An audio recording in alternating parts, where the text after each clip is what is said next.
Hello everyone. I'm going to start a series today on hollows and rounds. It's going to be a little different from my first video on those two planes because this is going to be a much longer video. It's going to have more detail, and I'm going to try and avoid speeding things up. I'm going to do some more camera angles. I thought about doing this as a live stream, and I don't think it would work. It's a little too involved. I'm going to be starting and stopping, switching the camera and stuff. Really something I can't do on a live stream, even though I think it would be a blast. So that's going to be my approach to this series of videos. I'll try and do it in maybe 4 parts, 5 parts. I don't really know. This is all going to be new for me.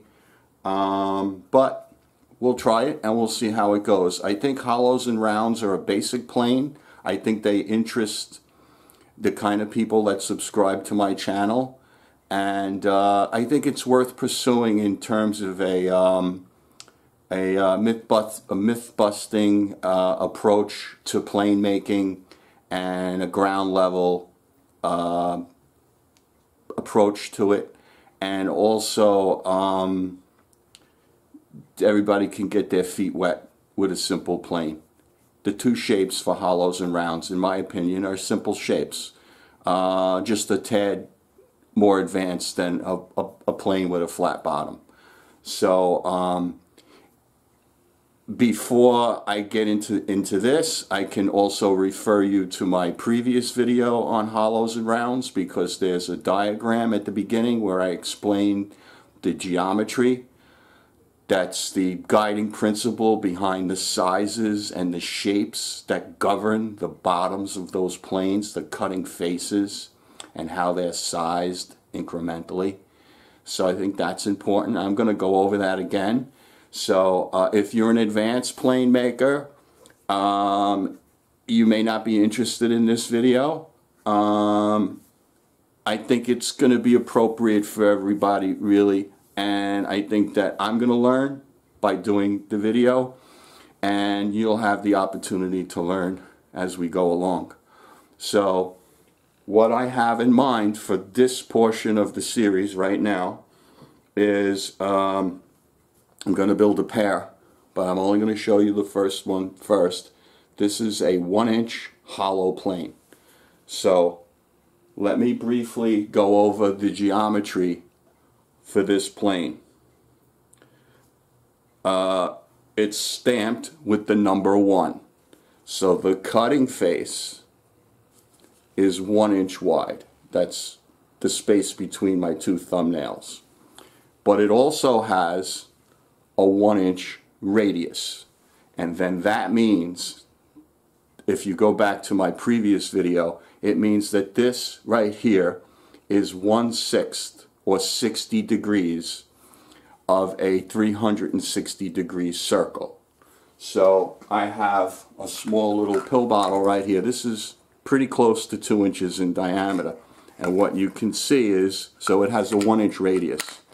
And what you can see is that that pill bottle is pretty much representative of the 1-inch radius that's represented by the bottom of this plane. So that also means that the theoretical center point of this arc is 1 inch up from the bottom of the plane.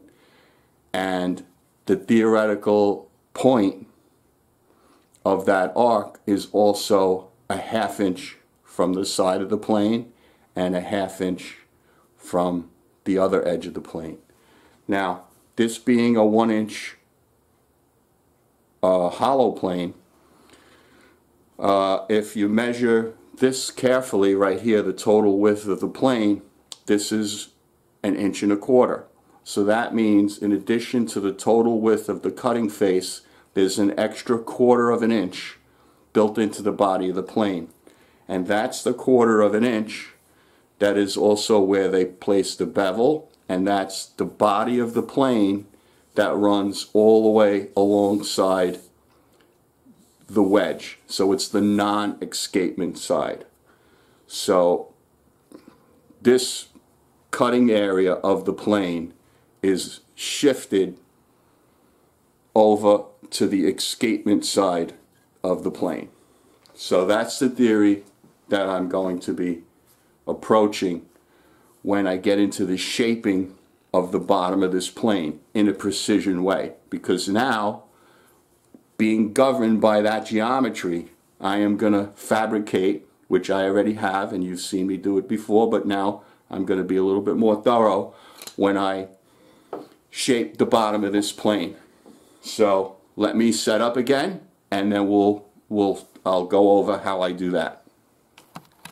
Okay, so I have the body of the plane roughed out. Everything is to the dimensions that I need. The length is cut to accommodate the jig that I'm going to use. So this is the escapement side of the plane, which means this is the front of the plane. This is the side of the plane that's going to have the arc cut into it. So let me clamp it so it doesn't go anywhere, and I'll show you how I lay it out. So what I like to do at this point is stay away from tape measures and stay away from pencils, so I can build a little precision. So in order to strike the line 1 inch up from the bottom, I'm going to place a piece of scrap steel on the bottom of the plane. That's going to trap the next piece, and I have a 1 inch piece of steel, and I'll put that up against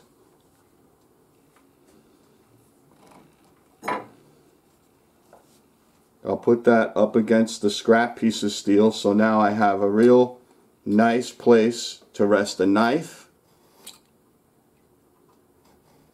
and I'll just come right across that, and I have a really nice line. Okay, now I'm going to do the same thing. I have a piece of 1/2 inch steel, so now I want the center of that arc to be a 1/2 inch from the escapement side. So now I'm going to place my scrap steel on the escapement side, stack up my 1/2 inch scrap steel next to that, and now I just got to make a small scratch and intersect the first line.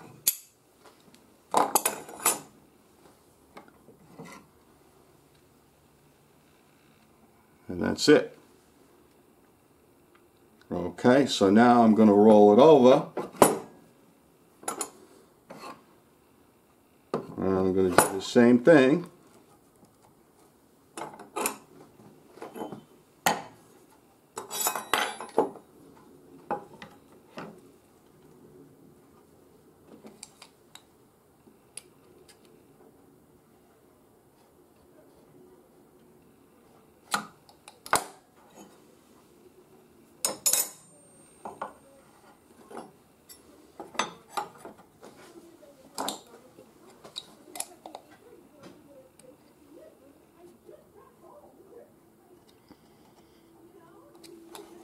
Okay, that looks very nice. So now I have to drill a hole that accommodates the jig that I fabricated, and it's a very small hole that has to be bored precisely where those 2 knife marks cross. So I'll show you how I do that.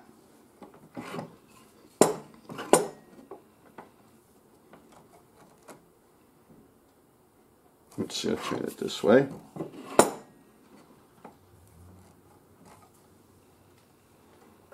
I have a steel strap with that hole bored in the end, and what I'm going to do is take a pipe clamp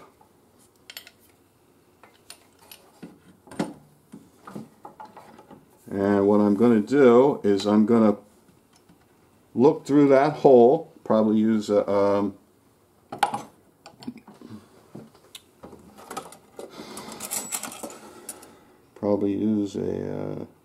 magnifying glass. Okay.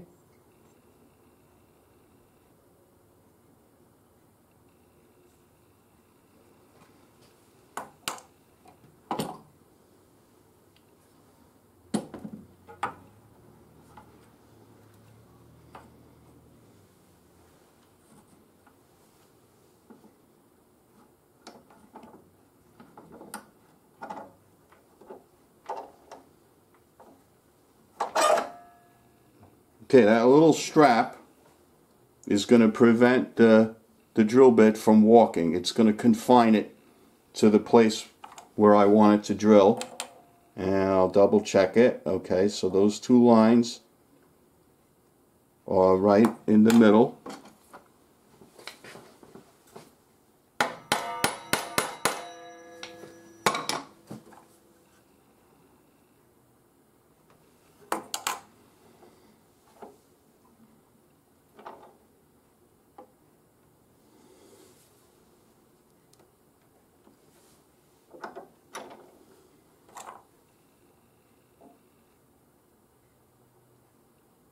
Yeah, looks good.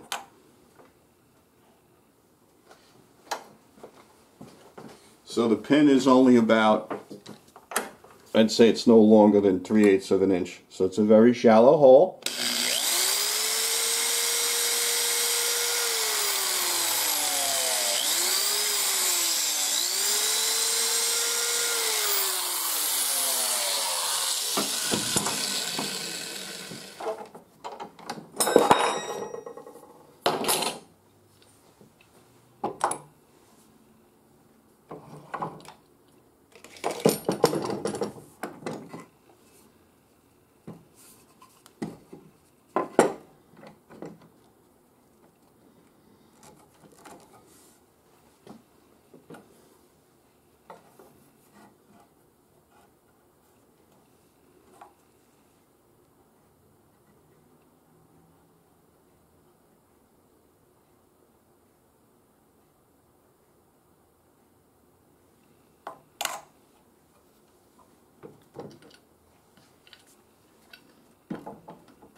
Alright, let me take this apart and we'll set up for the next detailed operation.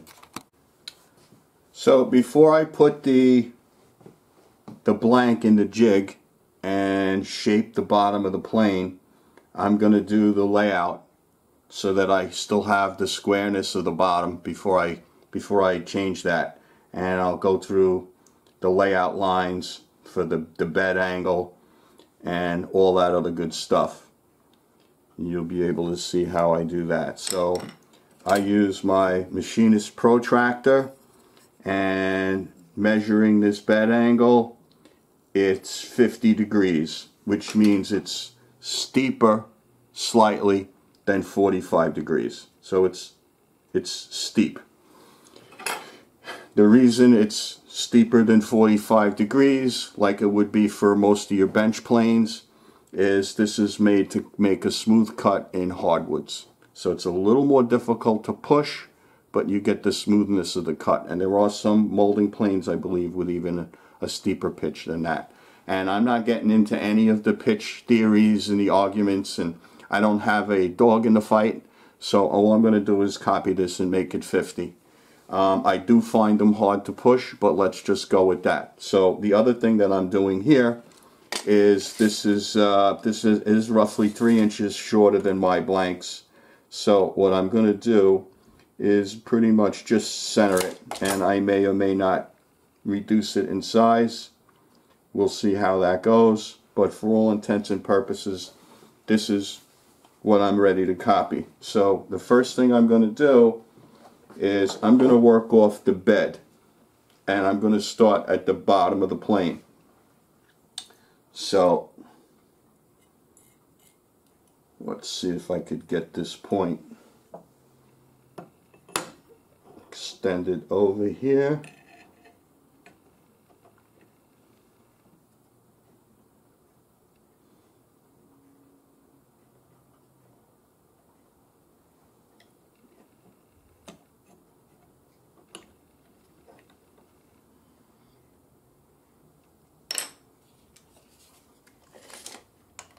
That's close enough.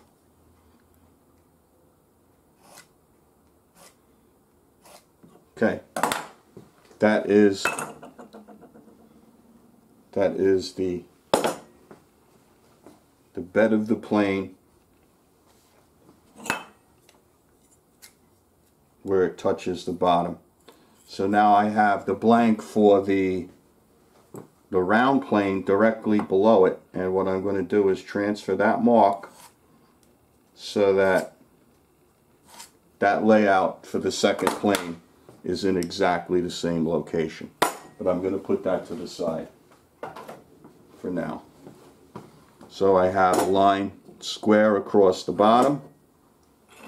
Now I'm going to do the 50-degree, let's see, do the 50-degree, no, that's like that. Let's see, like this.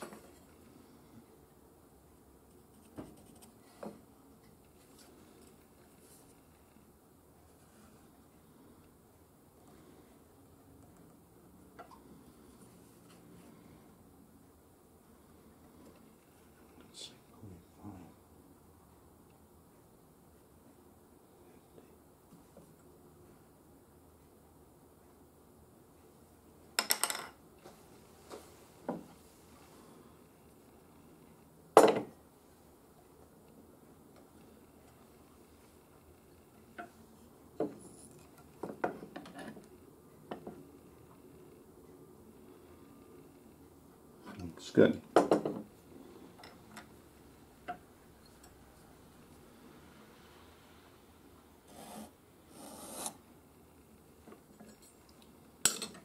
Okay,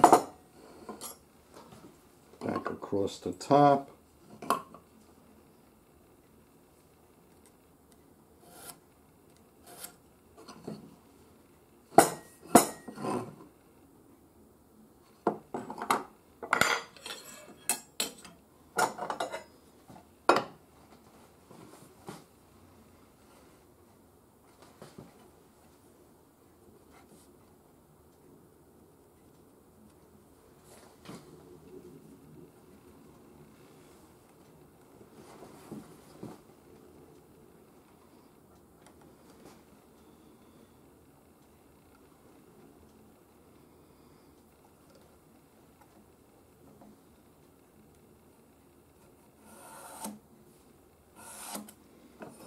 Okay, so now let's do the, I want to size the mouth of the plane. So what I want to do here is I have a 5/32 blade, and I'm going to lay out the mouth of the plane to be at 1/4 of an inch, which will be 3/32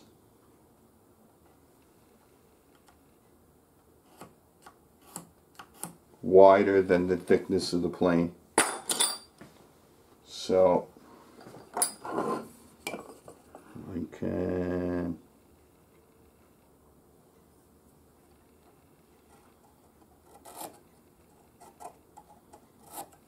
okay.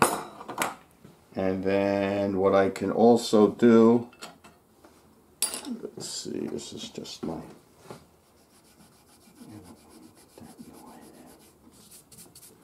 okay, so now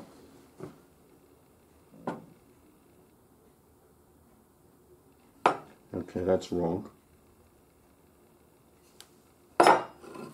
That's wrong.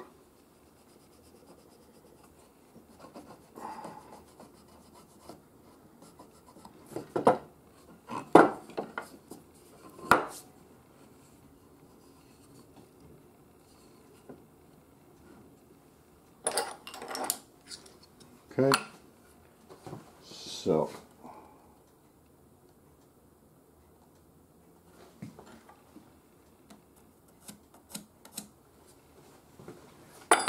okay, so now I can take whatever angle this is, that's reading 50,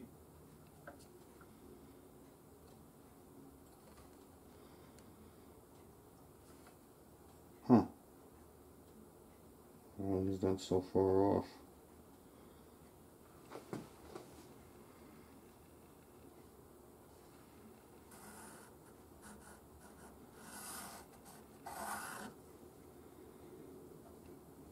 Okay, so now we'll go 60, and that will be the wedge pocket.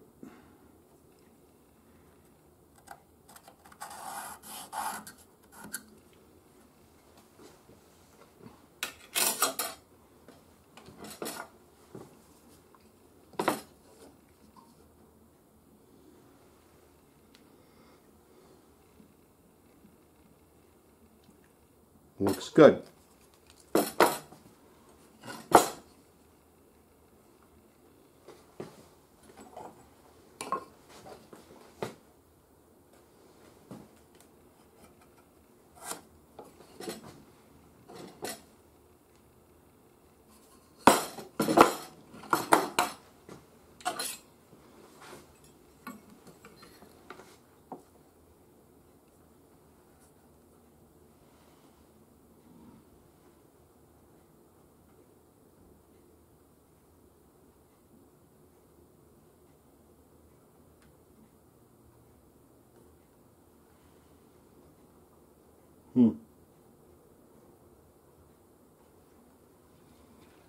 So a little bit of an error somewhere.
Okay, now the other thing I can do is I can lay out the wedge pocket right at the top.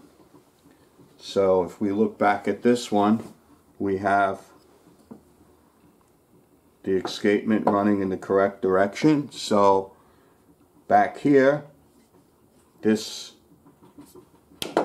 wedge pocket is going to be a 1/4 inch from this side of the plane, which I can use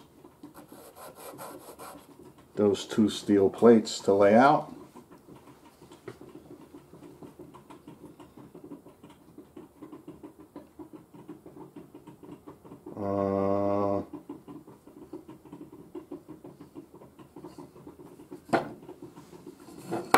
I don't know if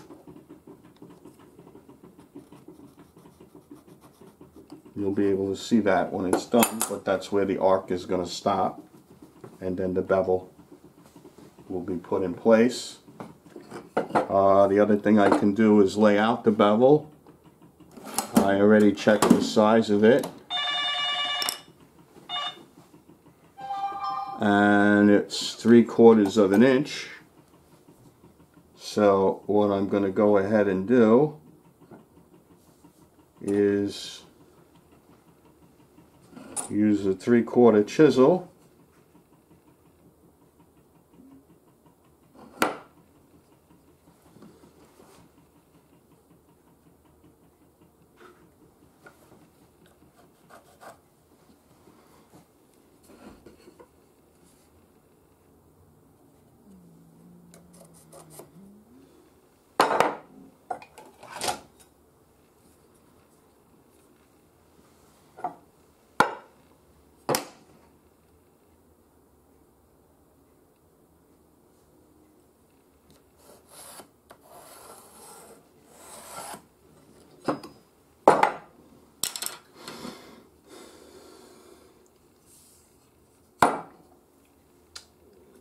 Okay.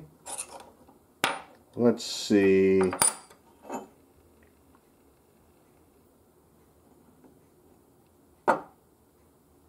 I'll get to the wedge pocket at another time. That's easy to lay out. So now that we have all our layout lines, we are ready to put it in the jig and cut the bottom. So let's take a look at the jig that I fabricated. This is what you saw me operate in one of my earlier YouTube videos.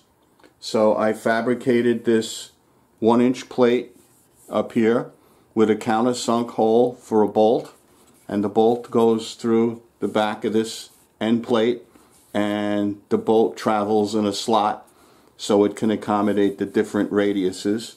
And inside that little bar is I soldered a pin, and that's where this pin goes in the holes that I just drilled. These two blocks right here support the 30-degree blocks that determine how the blank tilts to get the total of the 60 degrees of arc. So I'll show you how I set that up. So this is the removable end. The other end is the same. And what I do is I used a piece of steel. So from this point right here rests on the bottom of the plane that I have upside down, and then from here to the center of the pin is the 1 inch, and it should be right through the center of the pin. I already set it, and this can be adjusted. This can be tapped up or down slightly if need be. The idea is that when the blank is in the jig and the jig is held firmly against the bottom of the plane, this point, the bottom of the blank, all touch and converge along the top surface of the plane. And then if you set for a really fine cut, you get your cut, you get your arc, and that's what you're going for. So that's pretty much all this is. It's my design, it's my concept, it's my design. This is not poached from anywhere or copied. It's original. So if you need to make a copy of it or something similar to it to make your hollow planes, by all means do so. This is how it's done. This is how I did it, and I think it's not that difficult. You can approach it from different ways, I'm sure. What I like about this is this will give you any radius. This can be for any hollow. You also saw me do the handles for my parallel clamp. I made the handles with that. So let me put the blank in here now, and what I do is I clamp it together so that I don't have to fuss with screws or anything like that when I assemble it or take it apart. I can just unclamp it and then reclamp it, and that's that. So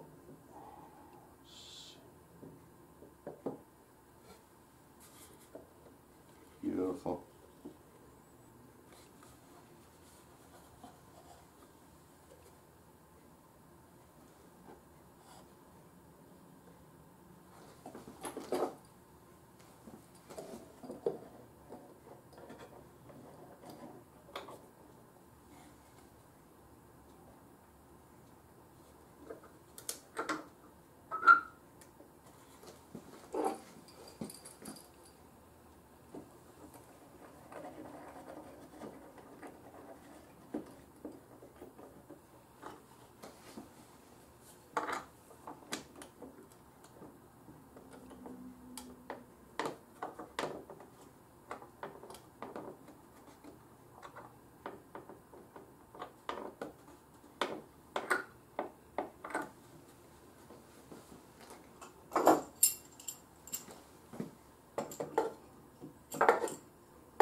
Now I'm going to set the 30-degree blocks. You can see they rest right up on here. So they're real easy to set. And I like to clamp those as well. Even though it's a little bit of a chore, clamping and unclamping, it's easier than boring a hole, removing the hole, and setting a screw. So the idea is that now you can see the top of the blank rotates, right? Top of the blank rotates. So now what it's going to do is when it's square, the end of this is all a rectangle. So your theoretical center line of that arc is of a square line off the top of this right through the middle of that pin. So now what you want to do is you want to tip the blank one way to get 30 degrees of arc, and then tip it the other way to get 30 degrees of arc. So what I did is I created stops. This is a 30-degree angle. So it's already rotating on the pivot, so I don't have to account for where this stop is. It just has to touch the side of the blank as it's rotating freely on that pin. And that's how I know I have the 30 degrees past center that I need. And then what I do is I clamp it.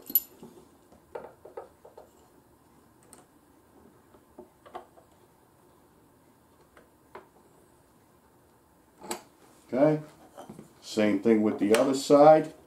It rests nicely on the block. That's a permanent part of the jig.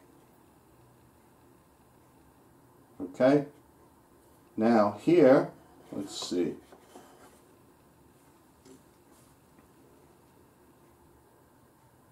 All right,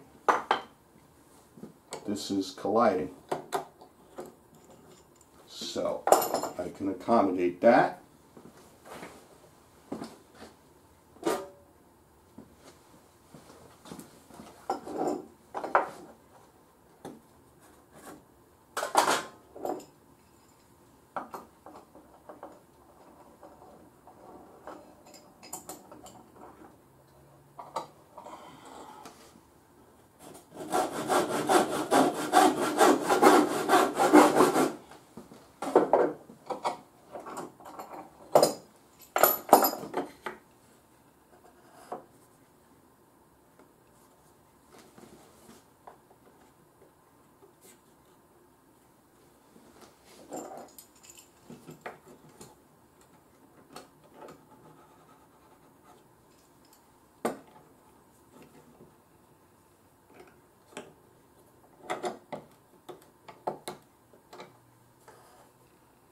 Okay, let's see if it collides this way.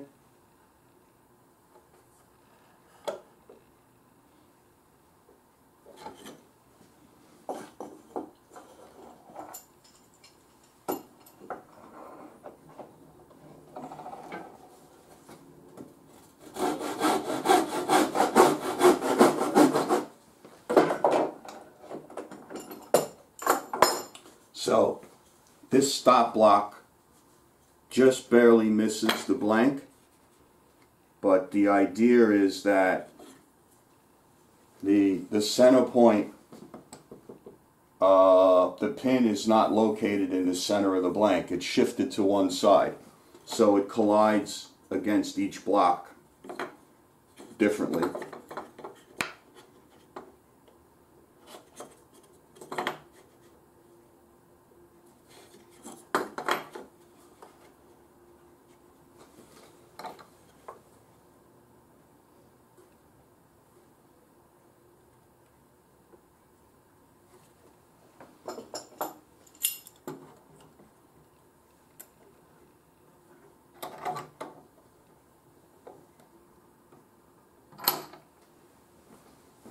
Okay, so we got 30 degrees this way, 30 degrees that way.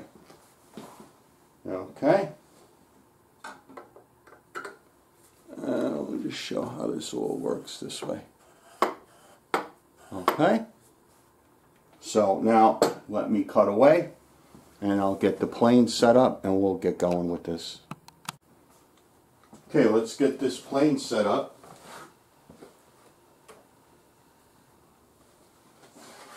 I tuned up the blade yesterday.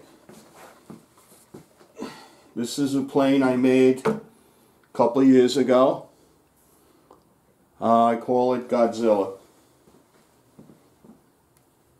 And this is what I use. I built the jig, I built and designed the jig specifically to use this plane. So what I'm going to do, the last time I used it I had it elevated above the plank that I usually work on. I think I'm going to do it differently this time. So let's give this a shot. I've never done this before this way, so we'll see how it goes.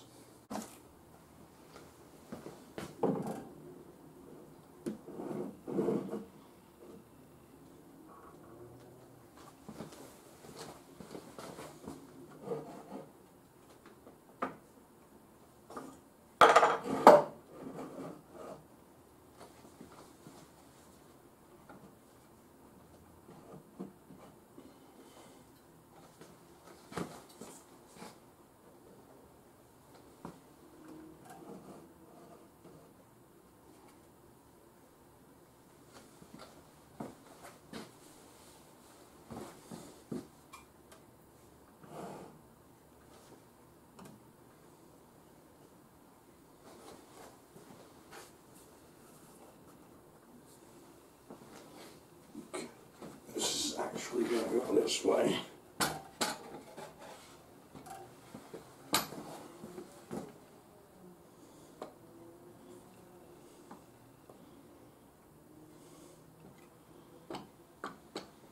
Okay.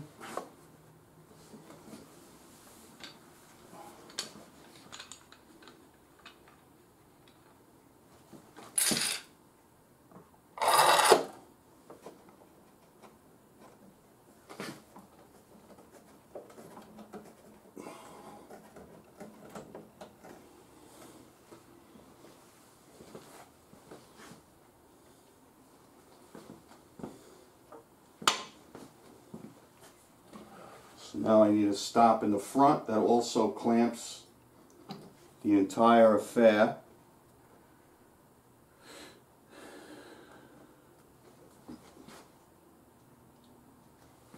To the bench.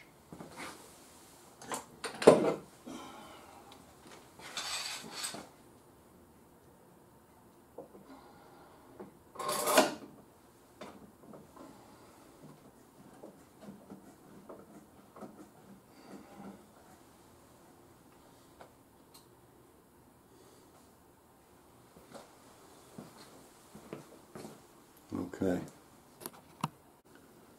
Alright, we're almost ready to start shooting and shaping the bottom of this plane. There's one thing that I may have mentioned and I'll mention it again.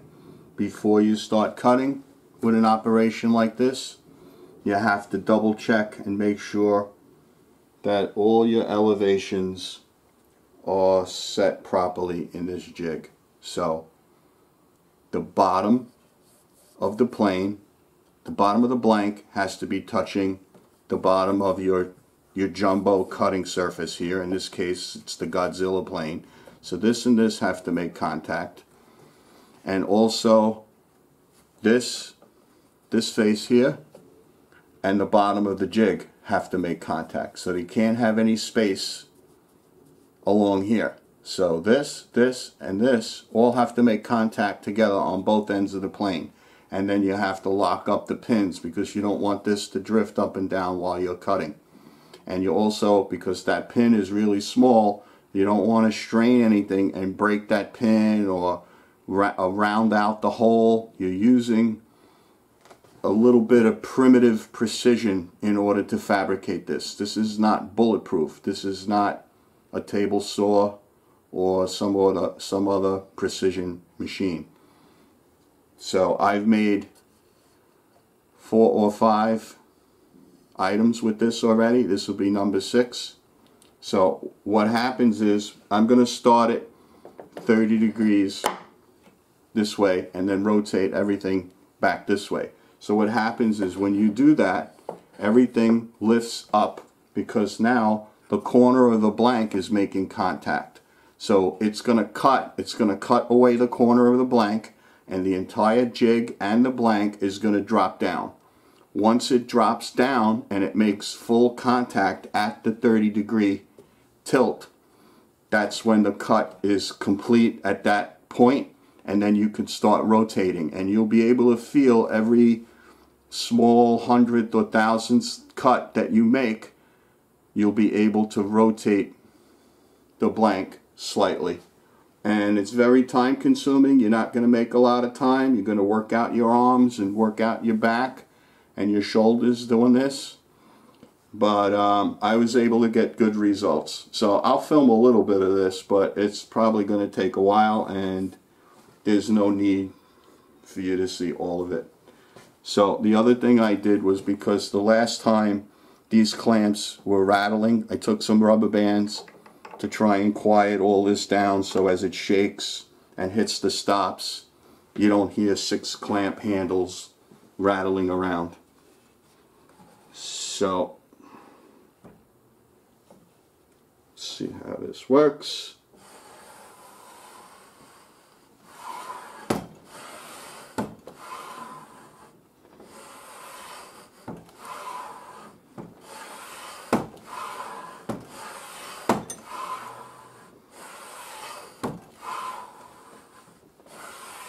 Okay, I am getting a cut.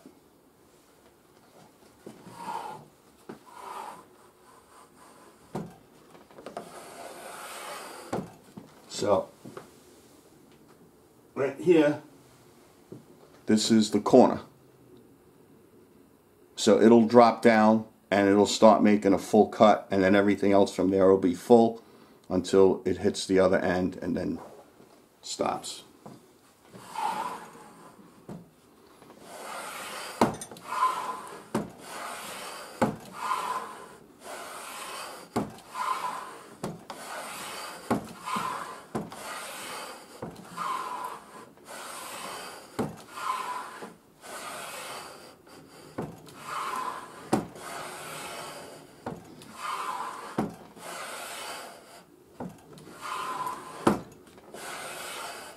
So what I also said in my other video was that occasionally the shavings will not pass and go down into the throat of the plane and fall below. They may interfere and catch up in between the bottom of the plane and the bottom of the blank. You have to remove all that because that's going to interfere with how the blank sits when it gets machined. So you can't have it elevated as you're passing. It's got to always be in a very precise spot. So sometimes the shavings will interfere, and when it does,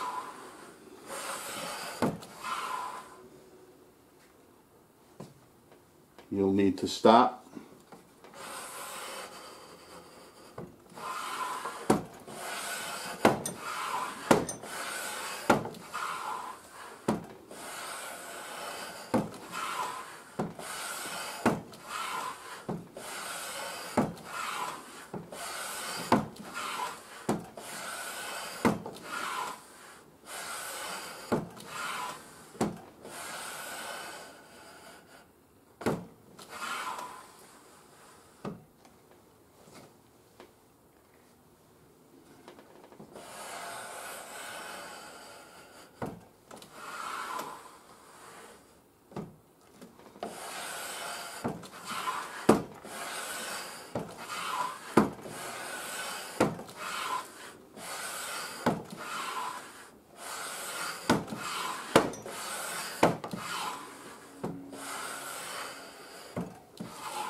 Alright, I think I'm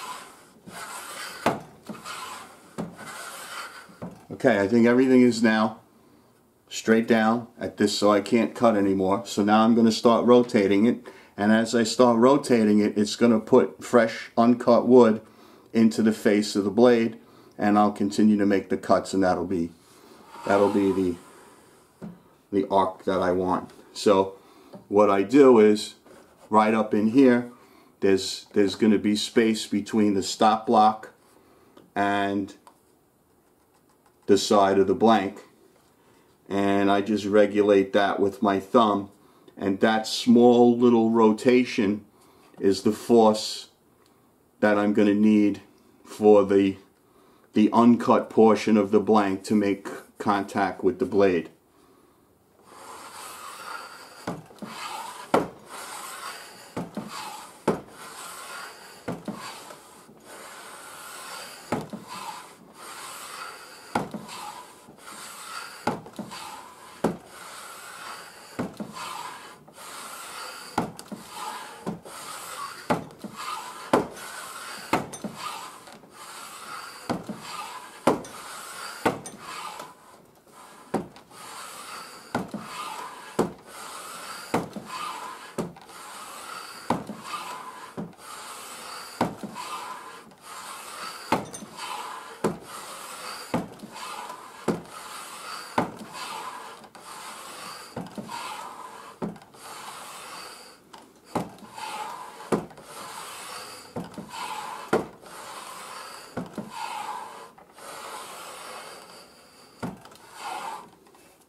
So the cutting is complete, and what I discovered was when I went through the complete arc, there was a tiny little flat spot right in the center of the arc.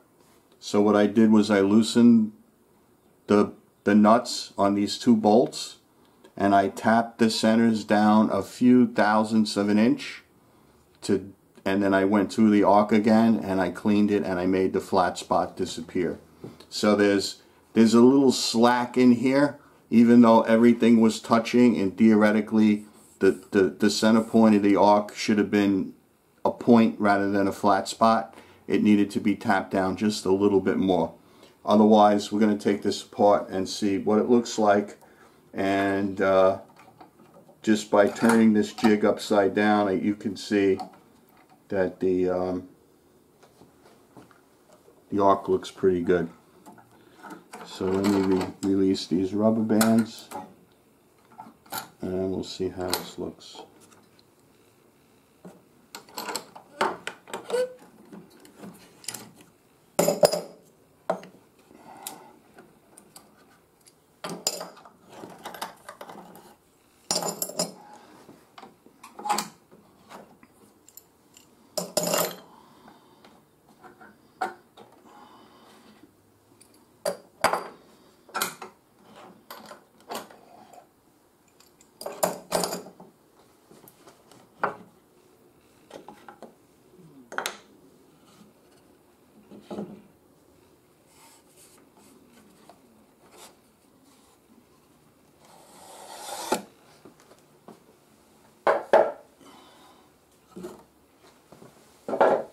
Okay,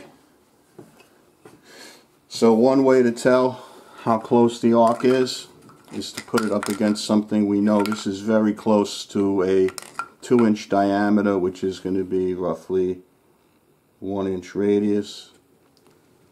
So you can see how nicely that looks. And then what we could also do is compare it to the original.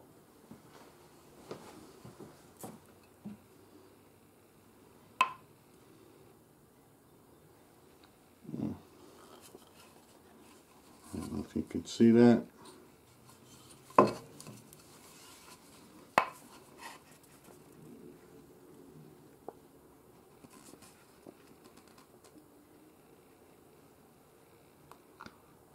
Anyway, it's pretty darn good. Okay, so now this portion is going to be beveled back to that line, and we should be in good shape. So now the other thing that we have to do now is, let's see, these are the same two spacers that I used up there. So now